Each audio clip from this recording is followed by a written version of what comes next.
Jake Morrison stood on the bridge of the colony ship UCS Horizon, watching the main screen with growing dread.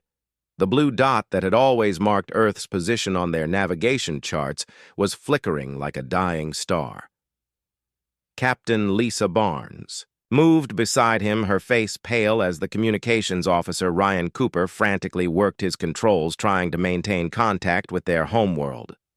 Commander Morrison. "We're losing the signal," Cooper said, his voice tight with worry. The static grew louder, drowning out the familiar voices from Earth's orbital stations.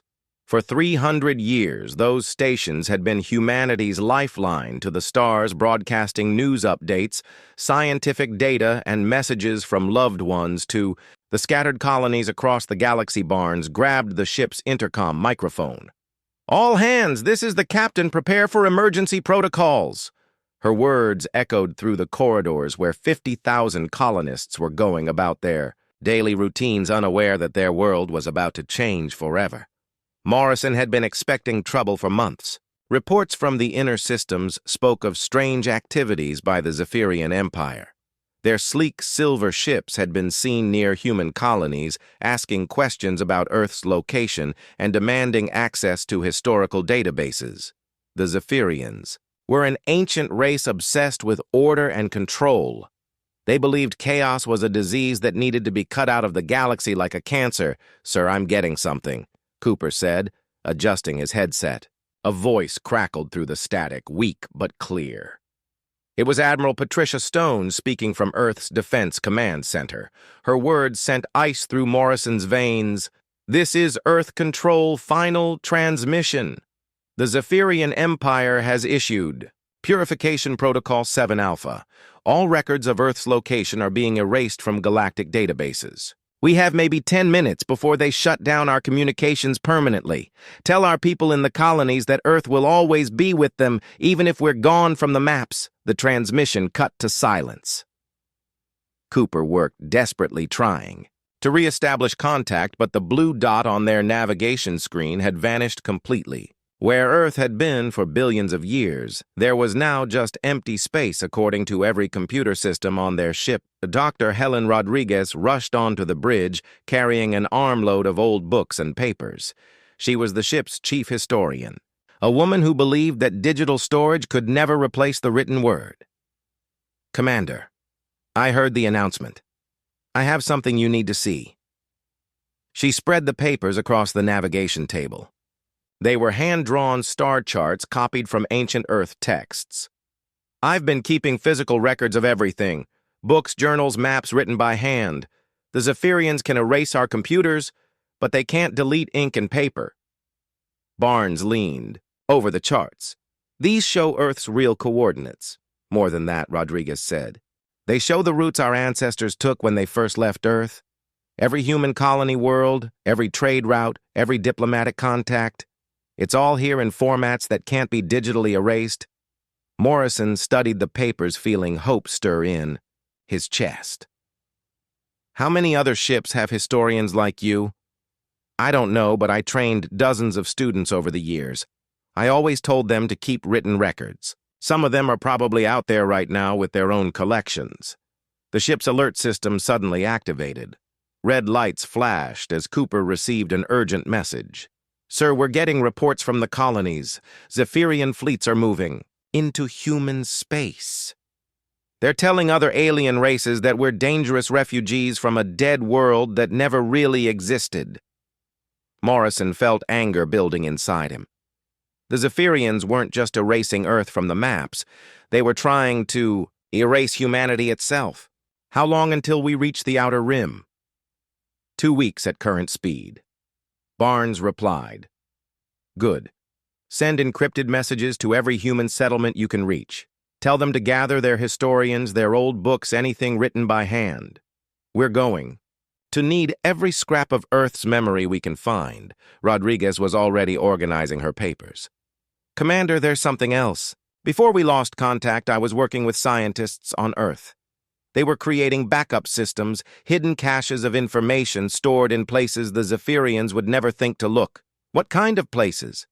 "Quantum signatures embedded in our technology. Every human-made device, from starships to coffee makers, has microscopic engravings containing pieces of Earth's location.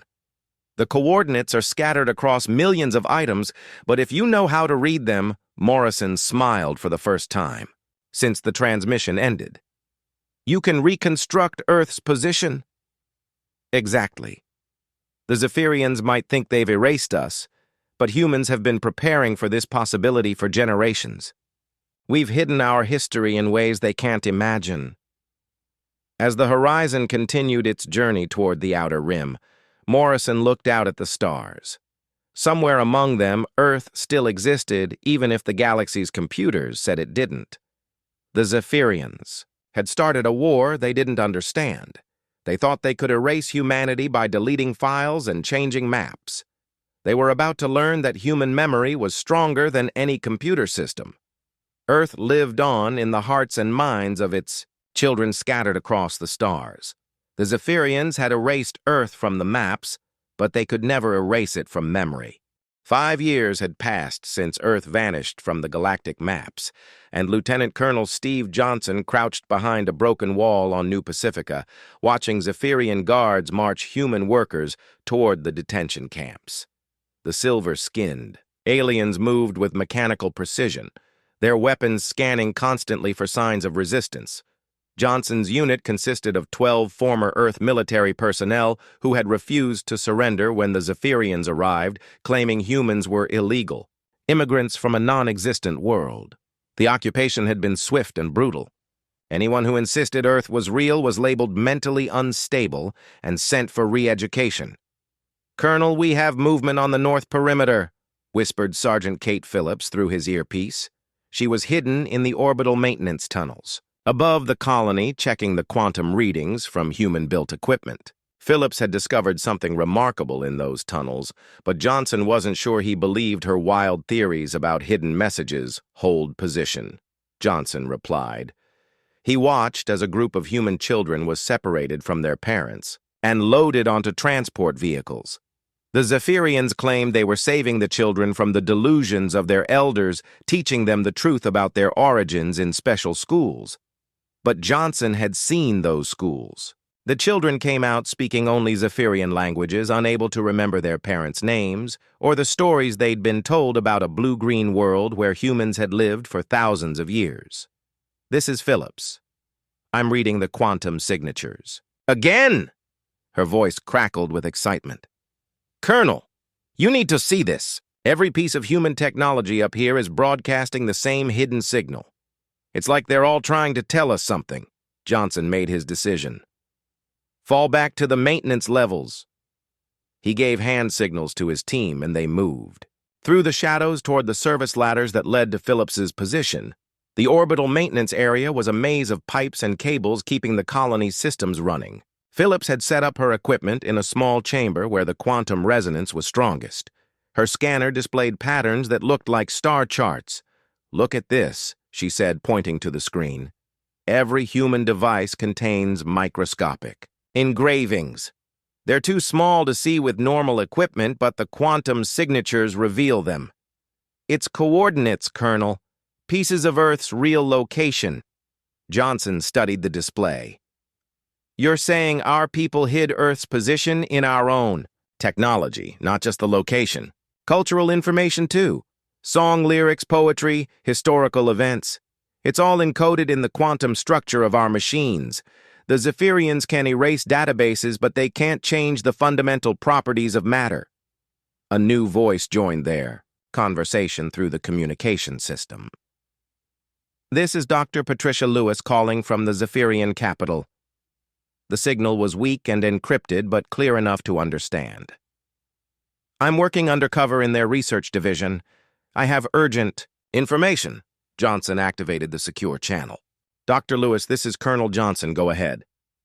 The purification protocol isn't just about Earth. I've accessed classified Zephyrian files. They've done this before to dozens of other species over the past 1,000 years. Any race they consider too chaotic or unpredictable gets erased from galactic history." Phillips looked up from her scanner. "That explains why some of the quantum signatures are so old. This technology for hiding information has been around for centuries. Lewis continued her transmission. There's more. The Zephyrians are planning something called Final Solution Protocol. They want to eliminate all remaining humans within the next 2 years. They're telling the Galactic Council that we're a dangerous mutation that threatens galactic stability. Johnson felt cold anger spreading through him. Doctor, do you have any information about other human settlements about resistance groups? I'm getting reports from across the galaxy. There's a colony ship called the Horizon in the Outer Rim. Commander Jake Morrison is organizing something big. They have historians with physical records, books, and papers that can't be digitally erased. We need to make contact with Morrison, Johnson said. He turned to Phillips. Can you use these quantum signatures to send messages? I think so. If every human device is connected through these hidden signals, we might be able to create a communication network the Zephyrians can't detect or shut down. Lewis's voice became urgent. Colonel, I have to go. They're starting to suspect me. But listen carefully. There are rumors about a complete backup of Earth's history hidden somewhere by human scientists. The Zephyrians are desperately searching for it because they know it could expose everything they've done. The transmission ended, leaving Johnson and Phillips alone with their discoveries. Around them, the colony continued its daily routine, but now Johnson saw it differently. Every coffee maker, every computer terminal, every piece of human-built equipment was secretly carrying fragments of their true history. Phillips, I want you to start mapping these quantum signatures from every human device you can access. If our people really did hide Earth's location in our technology, then we need to find all the pieces. Already on it, Colonel. But there's something else. The patterns suggest the information isn't just scattered randomly, it's organized like a puzzle. We need multiple devices working together to reveal the complete picture. Johnson nodded, understanding the implications. A safeguard. No single person or group could accidentally discover the truth. You'd need coordinated effort across multiple human settlements. Exactly. Which means we need to contact every human resistance cell in the galaxy and convince them to work together. Johnson finished her thought as night fell over New Pacifica. Johnson watched the Zephyrian guards change shifts. They moved with the same mechanical precision as always, but for the first time in 5 years he felt hope. The aliens thought they had erased humanity from history, but they had underestimated human ingenuity. His people had been preparing for this war long before it started hiding their legacy in places the enemy would never think to look. The quantum signatures were just the beginning. Somewhere out there, Morrison and his historians were gathering the pieces of a puzzle that would prove Earth's existence and expose the Zephyrian Empire's crimes. Johnson activated his communication device and began composing a message to be transmitted through the hidden quantum network. It was time to remind the galaxy that humans didn't give up easily and that some things were too important to let disappear even if powerful enemies wanted them erased forever. Alan Clark wiped the dust from his mining helmet and checked the scanner readings for the 3rd time that morning. The uranium deposits on Titan's edge were deeper than expected, but that wasn't what had caught his attention. Hidden beneath layers of rock and metal, his geological equipment was detecting something impossible according to official galactic records. For 7 years, Clark had lived under the false identity of a simple mining engineer. Before Earth vanished from the maps, he had been one of the planet's leading geologists, helping design the underground bunkers that protected human cities from asteroid impacts. Now he spent his days digging in alien soil, trying to forget what he had lost, but the scanner readings wouldn't let him forget. Buried in this asteroid mining operation were fragments of Earth technology, pieces of machinery that shouldn't exist. According to Zephyrian records, someone had been here before the purification protocol, someone who knew Earth was real. Clark, you finding anything interesting down there? Called Tony Martinez from the surface. Martinez was the mining operations supervisor, a former Starship pilot who asked too many questions and seemed to know more about human history than he should. Clark activated his communicator. Just the usual mineral deposits. Nothing worth reporting, But as he spoke, he was carefully collecting samples of the strange metal fragments. Whatever they were, they contained the same quantum signatures Kate Phillips had discovered in the orbital stations. That evening, in the cramped quarters he shared with other miners, Clark used a portable analyzer to study his findings. The metal contained microscopic engravings, but these were different from the quantum messages. They were actual words written in languages from across the galaxy, including several that had supposedly been extinct for centuries. Dr. Susan Baker knocked on, his door holding a medical scanner and a worried expression. She worked in the refugee camps treating humans who had been declared mentally ill for remembering Earth. "Alan, I need to show you something. The patients I'm treating, they all tell the same stories about Earth, but some of them remember details about other worlds, too." She handed him a tablet containing interviews she had recorded with elderly refugees. "Listen to this. Emma Rodriguez remembers trading with a species called the Corvani 50 years ago. The Zephyrians say the Corvani never existed, but Emma describes their culture in perfect detail." Clark studied the interviews. "You think the Zephyrians have erased other species before? I'm certain of it. And some of those species remember humans. They're keeping artifacts and records hidden from the Zephyrian authorities." Baker activated her scanner, showing readings from the medical equipment. "Even our medical devices contain hidden information, Alan. Patient records from Earth hospitals, star charts from Earth exploration missions. It's all embedded in the quantum structure." A soft chime from Clark's analyzer interrupted their conversation. The metal fragments were reacting to Baker's medical scanner, creating a pattern of lights that looked like a star map. "Susan, look at this. Your equipment is activating something in these samples." They watched in amazement as the fragments arranged themselves into coordinates pointing to a location in the Proxima system. Baker checked her records. "That's where we lost contact with Dr. Greg Thompson's research team. They were studying quantum communication methods when the purification protocol began.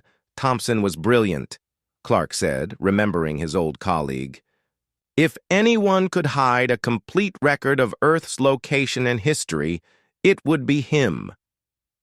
Their conversation was interrupted by Nick Evans bursting through the door. The communications officer looked excited and frightened at the same time. "I've been monitoring Zephyrian transmissions. They're mobilizing hunter-killer squadrons. Someone intercepted their priority communications and they're panicking." "What kind of communications?" Baker asked. "Orders to find and destroy something called the Terran Cache. They're searching every system that had human research facilities." Evans pulled out his portable communication device. "But here's the interesting part. The orders specifically mention that the cache is protected by cultural authentication. Only someone who lived on Earth could access it." Clark felt his heart racing. "Thompson created a vault that requires Earth knowledge to open. More than that, I've been receiving coded messages through the quantum network. Commander Morrison on the horizon is assembling a team. They're planning to find this cache before the Zephyrians do." Evans showed them the encrypted transmission. "They need people with specific skills. A geologist who understands Earth's formation. A doctor who treated Earth patients. A pilot who flew through Earth's solar system." Baker looked around their small room. "They need us. It's dangerous," Evans warned. "The Zephyrian fleets are commanded by Admiral Vexthai. He's destroyed 3 human colonies already, claiming they were harboring illegal historical records." Clark made his decision quickly. "I've spent 7 years hiding from the truth. It's time to fight for it." He began packing his equipment, including the mysterious metal fragments. "Thompson was my friend. If he created a cache of Earth's history, then we owe it to everyone who died to make sure it survives." Baker started gathering her medical supplies and patient interviews. "The people I treat remember things the Zephyrians claim never happened. Their memories are proof that Earth existed and that other erased species existed too." Evans was already composing a reply to Morrison's message. "I'll contact the Horizon and arrange a rendezvous. But we need to move fast. My sources say Vexithai is closing in on the Proxima system." As they prepared to leave Titan's edge, Clark looked one last time at his geological surveys. For years, he had been searching for valuable minerals while ignoring the most precious discovery of all. The fragments of Earth's legacy were scattered everywhere, waiting for people brave enough to piece them together. The Zephyrians had tried to erase human history, but they had underestimated human determination. Every story remembered by Baker's patience, every quantum signature in their technology, every fragment buried in asteroid mines was a piece of the puzzle that would eventually reveal the truth. Thompson's cache might contain Earth's complete coordinates, but Clark realized the real treasure was already with them.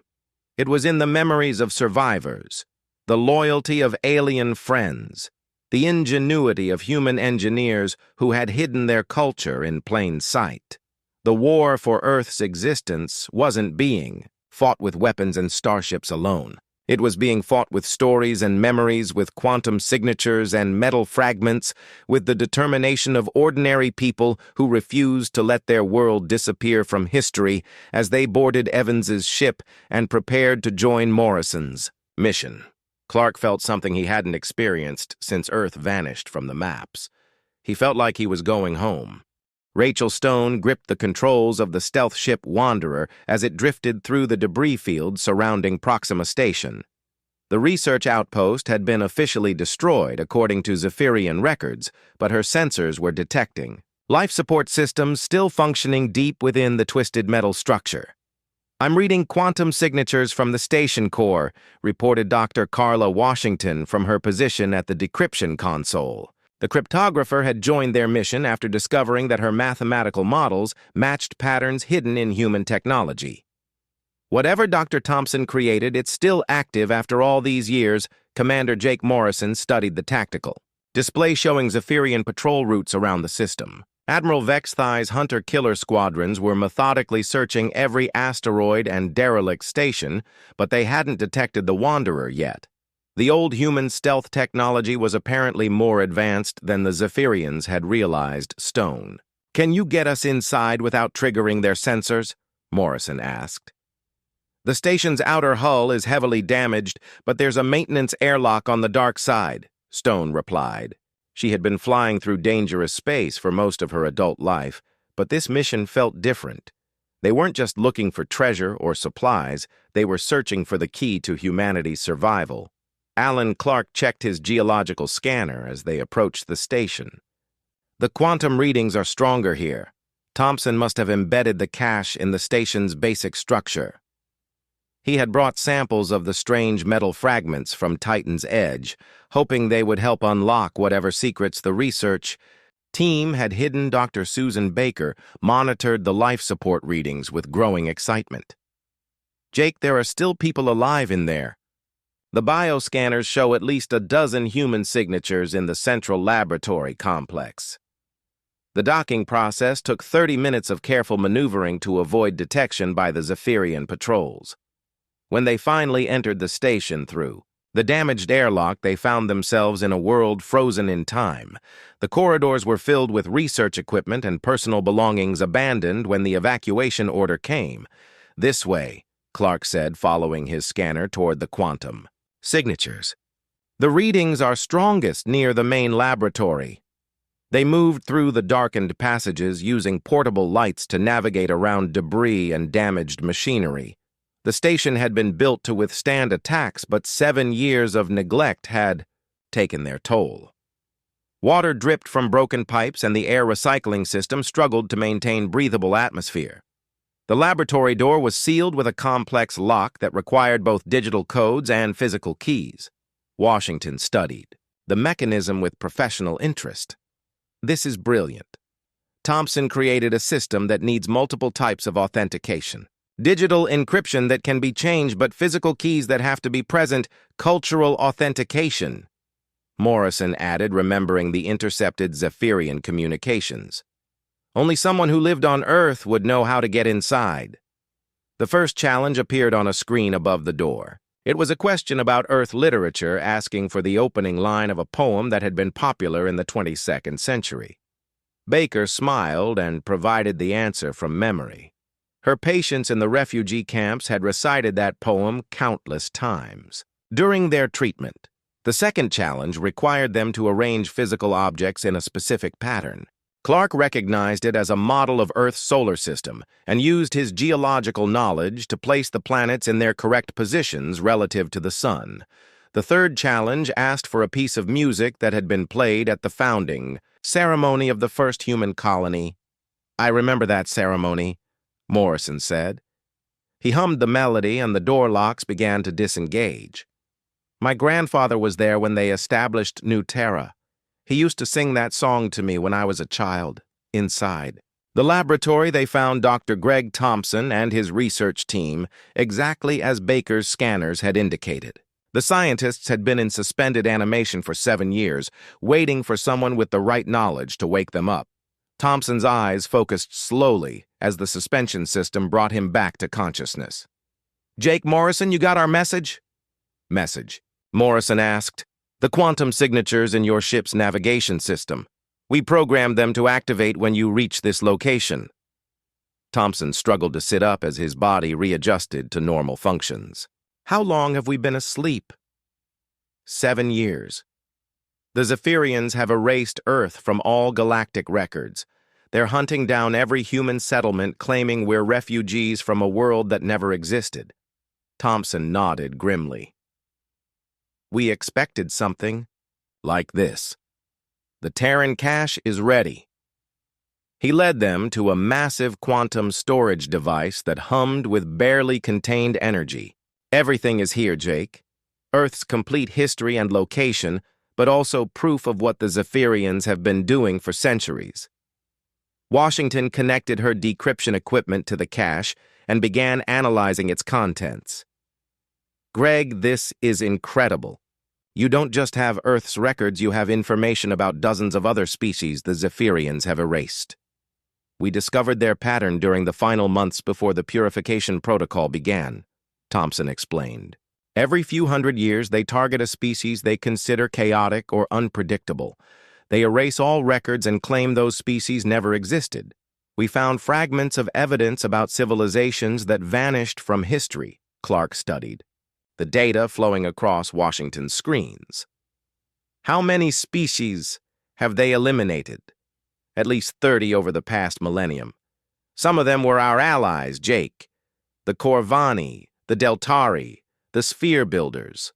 All erased because they represented alternatives to Zephyrian control." Stone's voice crackled over the intercom from the ship. "Commander, we have a problem.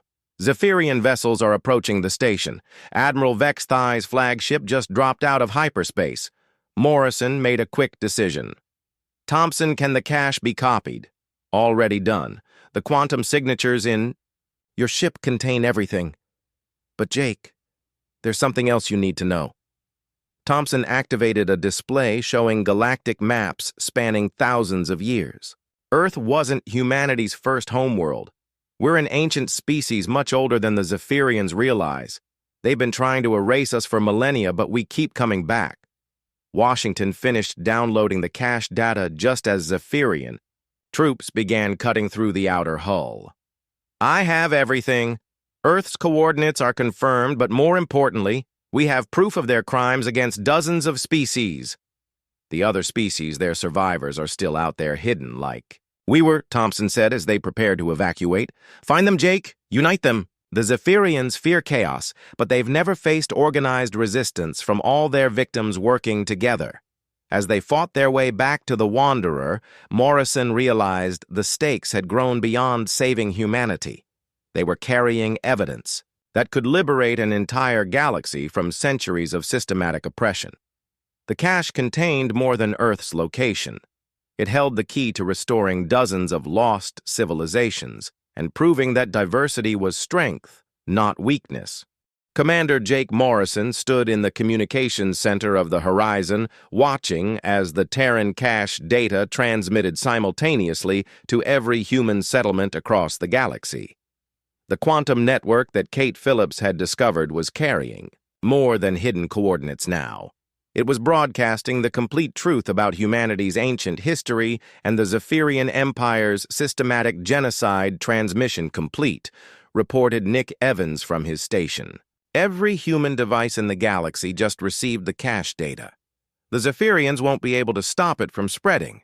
Colonel Daniel Hayes appeared on the main screen from his position on the mining world of Kepler 7.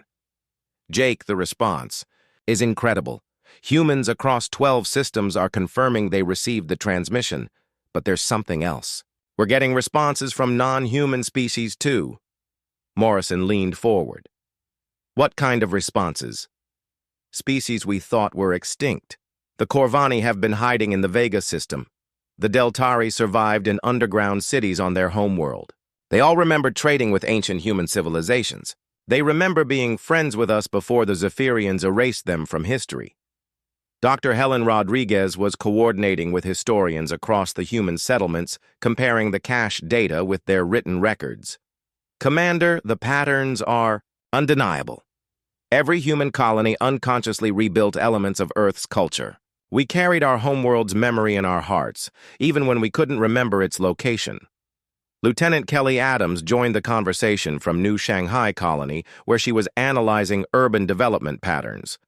Jake, you need to see this. We've been mapping our cities using Earth's geography without realizing it. Street names, building layouts, even the way we organize our markets. It's like Earth never left us.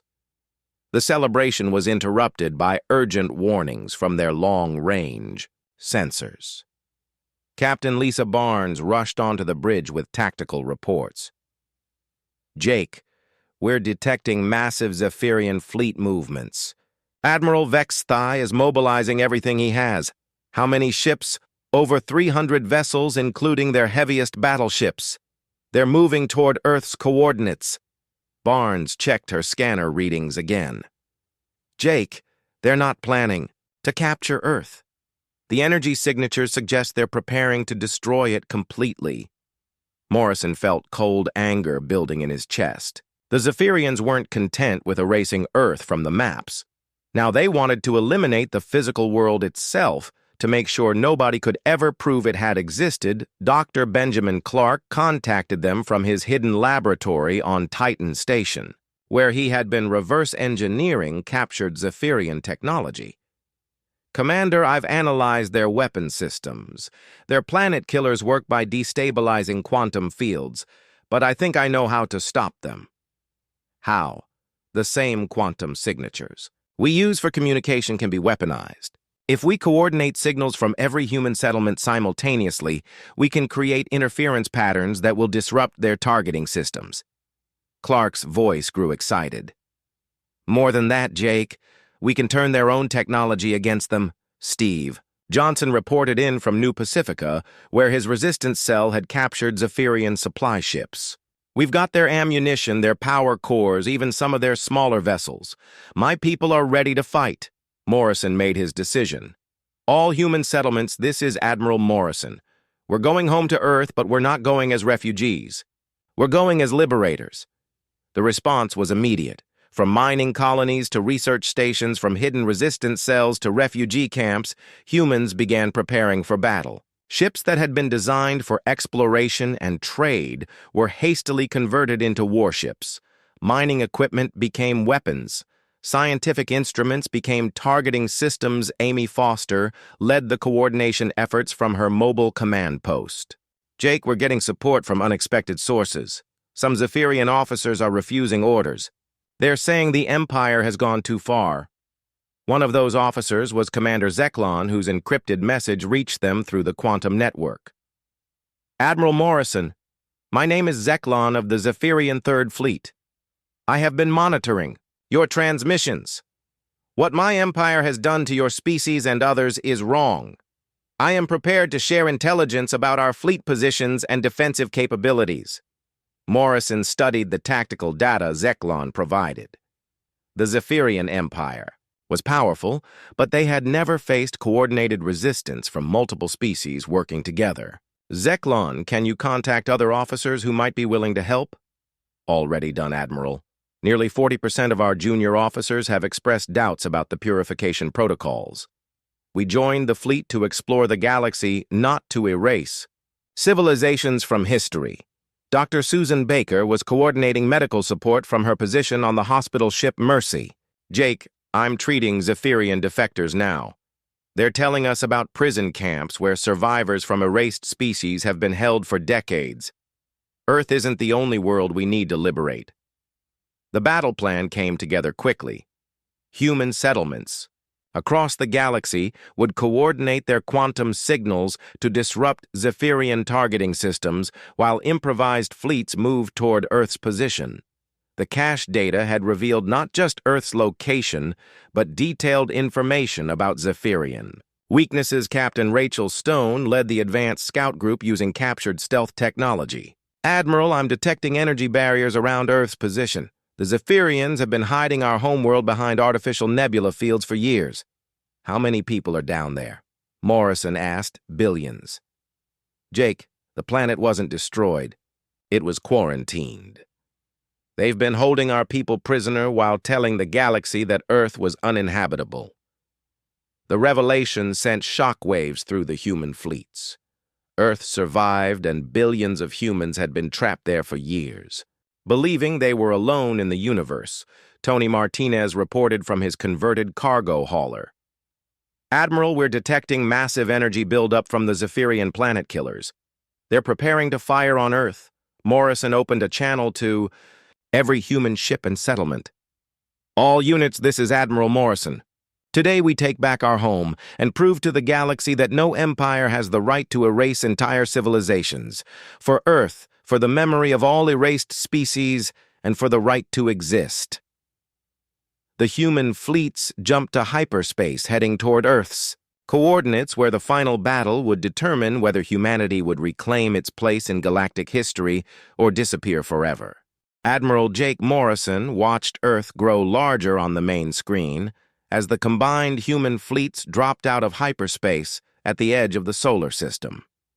The blue marble hung in space exactly where it should be, surrounded by Zephyrian orbital platforms and energy barriers that had hidden it from the galaxy for 7 long years.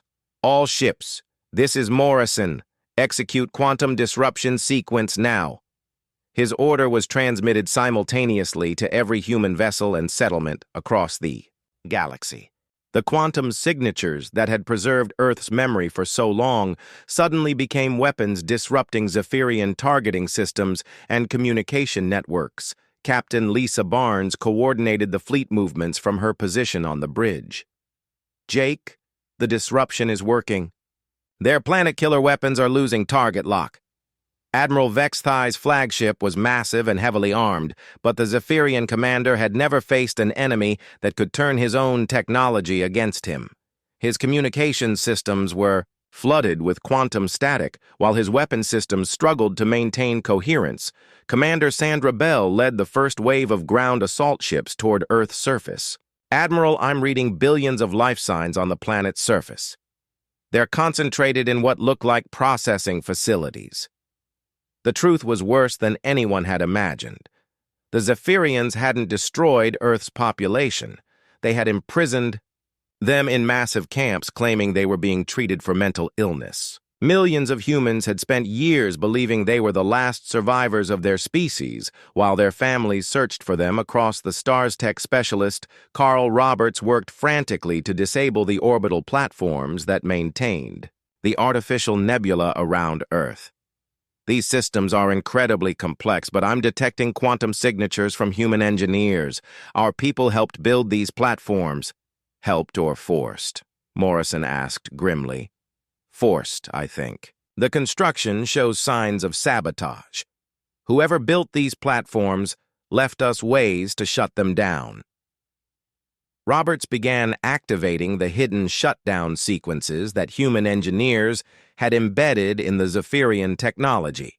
The battle raged across Earth's orbit as human ships fought to disable the prison systems while Zephyrian reinforcements arrived from across their empire.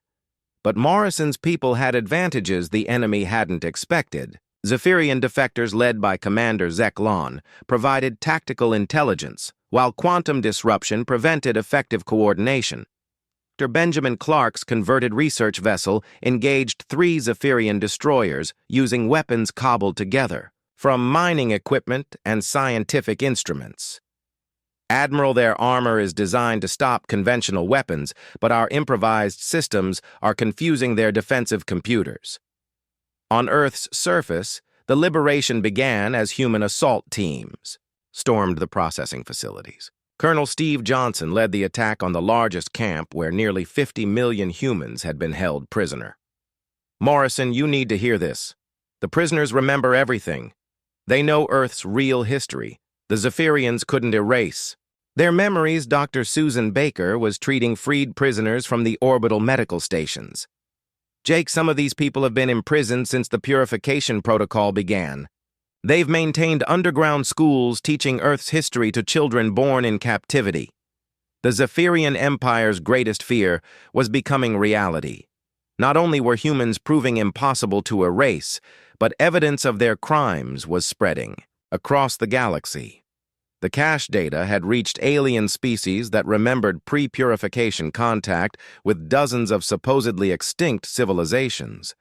Amy Foster reported from her position, coordinating fleet communications. Admiral, we're receiving messages from across the galaxy.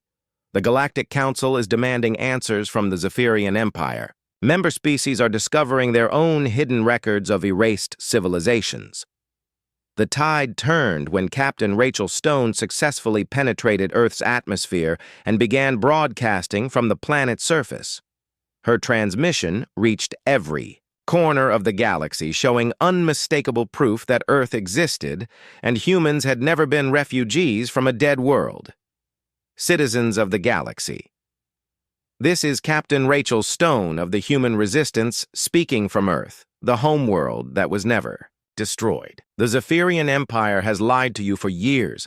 They have systematically erased dozens of civilizations from history, claiming they never existed. The response was immediate. Species across the galaxy began examining their own historical records, discovering fragments of evidence about erased civilizations. The Corvani emerged from hiding, revealing cities full of art and technology that proved their ancient friendship with humans.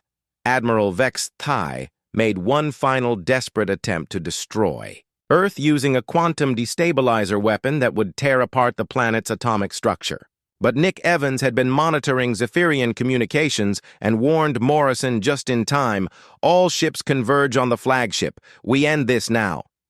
Morrison led a coordinated attack on Vexithai's vessel, while quantum disruption prevented the weapon from firing.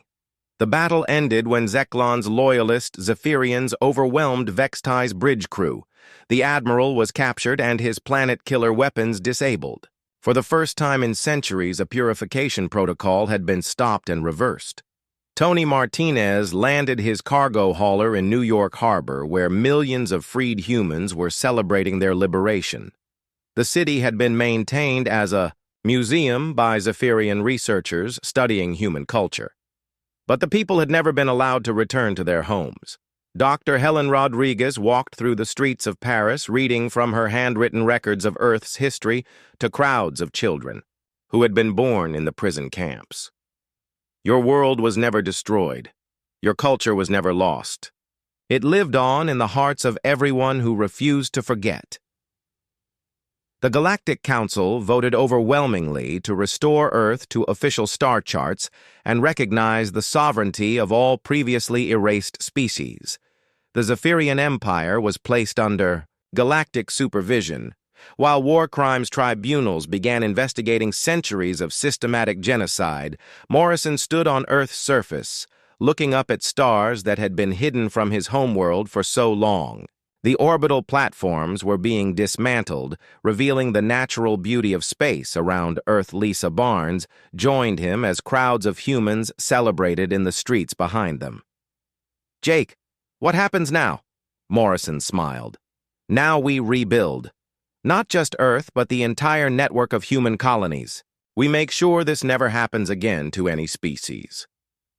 The epilogue would show that humanity chose not to abandon their scattered colonies, but to strengthen the connections between them. Earth became the heart of a new galactic civilization based on diversity rather than uniformity on memory, Rather than erasure, children played in the restored cities, while their parents worked alongside alien allies who had helped preserve humanity's legacy. The quantum network that had hidden Earth's coordinates became a communication system connecting species across the galaxy in ways that made systematic oppression impossible. The Zephyrian Empire learned that some things could not be erased, no matter how powerful the technology or how complete the control. Human memory had proven stronger than any weapon, and the bonds between diverse species had created something the Empire could not understand or defeat. Earth was back on the maps, but, more importantly, it was back in the hearts of everyone who believed that no civilization should ever be forgotten.